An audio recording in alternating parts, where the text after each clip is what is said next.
So we used to solve big problems.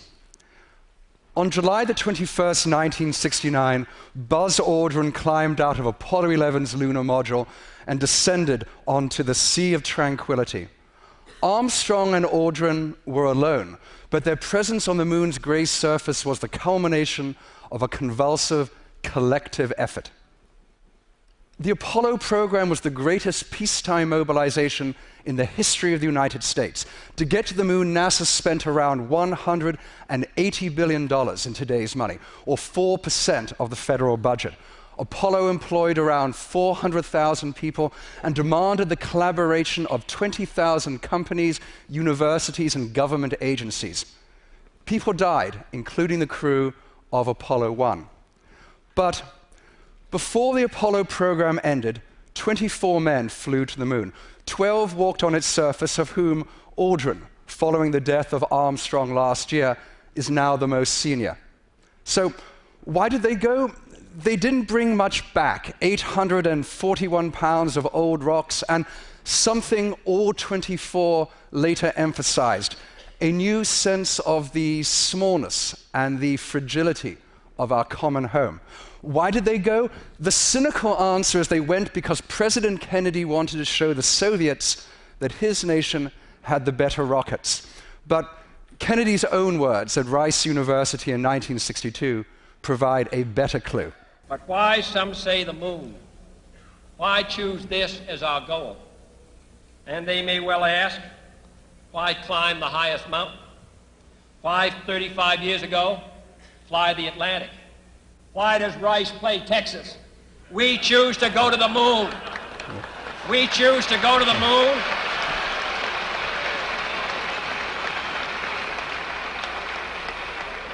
We choose to go to the moon in this decade and do the other things, not because they are easy, but because they are hard.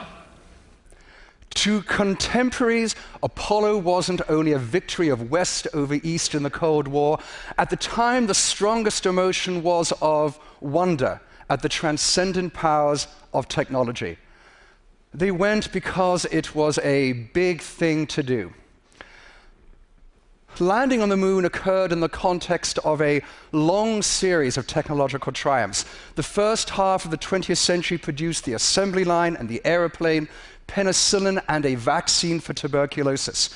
In the middle years of the century, polio was eradicated and smallpox eliminated. Technology itself seemed to possess what Alvin Toffler in 1970 called accelerative thrust. For most of human history, we could go no faster than a horse or a boat with a sail. But in 1969, the crew of Apollo 10 flew at 25,000 miles an hour. Since 1970, no human beings have been back to the moon. No one has traveled faster than the crew of Apollo 10. And blithe optimism about technology's powers has evaporated as big problems we had imagined technology would solve, such as going to Mars, creating clean energy, curing cancer, or feeding the world, have come to seem intractably hard. I remember watching the liftoff of Apollo 17. I was 5 years old, and my mother told me not to stare at the fiery exhaust of the Saturn V rocket.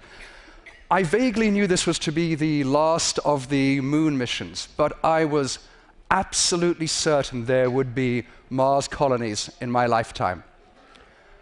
So something happened to our capacity to solve big problems with technology has become a commonplace. You hear it all the time. We've heard it over the last 2 days here at TED. It feels as if technologists have diverted us and enriched themselves with trivial toys, with things like iPhones and apps and social media, or algorithms that speed automated trading. There's nothing wrong with most of these things. They've expanded and enriched our lives, but they don't solve humanity's big problems. What happened?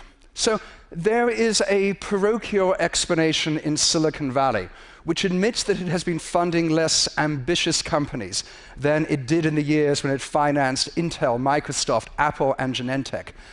Silicon Valley says the markets are to blame, in particular the incentives that venture capitalists offer to entrepreneurs. Silicon Valley says that venture investing shifted away from funding transformational ideas and towards funding incremental problems or even fake problems. But I don't think that explanation is good enough. It mostly explains what's wrong with Silicon Valley. Even when venture capitalists were at their most risk-happy, they preferred small investments, tiny investments that offered an exit within 10 years. VCs have always struggled to invest profitably in technologies such as energy, whose capital requirements are huge and whose development is long and lengthy. And VCs have never funded the development of technologies meant to solve big problems that possess no immediate commercial value. No, the reasons we can't solve big problems are more complicated and more profound. Sometimes we choose not to solve big problems. We could go to Mars if we want. NASA even has the outline of a plan. But going to Mars would follow a political decision with popular appeal, and that will never happen. We won't go to Mars because everyone thinks there are more important things to do here on Earth. Sometimes we can't solve big problems because our political systems fail. Today, less than 2% of the world's energy consumption derives from advanced renewable sources such as solar, wind, and biofuels. Less than 2%, and the reason is purely economic. Coal and natural gas are cheaper than solar and wind, and petroleum is cheaper than biofuels. We want alternative energy sources that can compete on price. None exist. Now, technologists, business leaders, and economists all basically agree on what national policies and international treaties would spur the development of alternative energy, mostly a significant increase in energy research and development and some kind of price on carbon.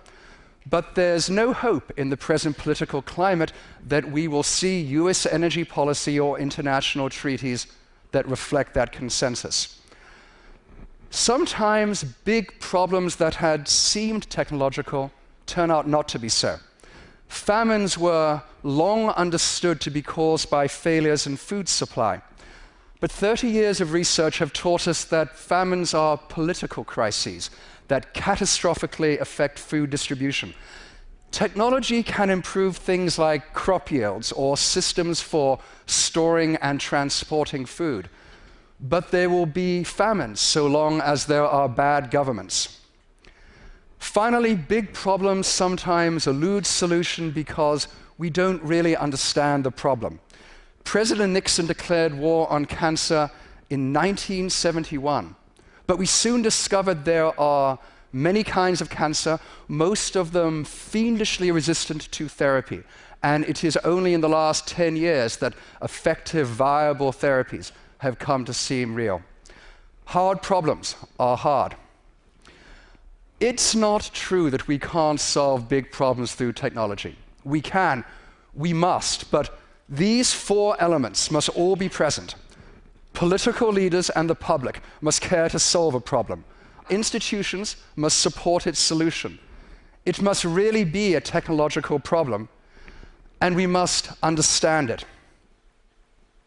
The Apollo mission, which has become a kind of metaphor for technology's capacity to solve big problems, met these criteria, but it is an irreproducible model for the future.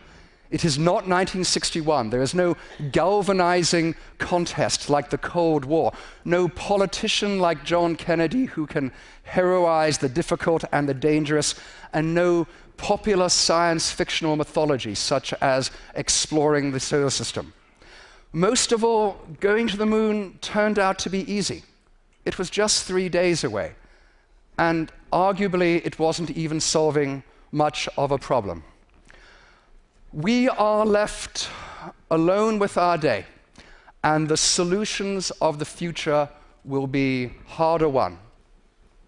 God knows we don't lack for challenges. Thank you very much.